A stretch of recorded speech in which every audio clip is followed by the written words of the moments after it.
Al menos 7 personas murieron durante un ataque con 2 coches bombas y una incursión de hombres armados en la capital de Somalia. La primera detonación ocurrió en el perímetro de seguridad del Hotel Daya, frecuentado por políticos y situado cerca del Parlamento y de la Presidencia. Un grupo de pistoleros ingresó después abriendo fuego contra los guardias de seguridad, informó la policía.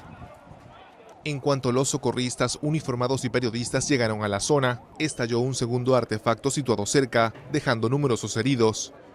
Los islamistas radicales de Al-Shabaab, afiliados a Al-Qaeda, reivindicaron la autoría de la embestida. La facción intenta derrocar al gobierno somalí, apoyado por la comunidad internacional y protegido por la Fuerza de la Unión Africana, compuesta por 22.000 hombres.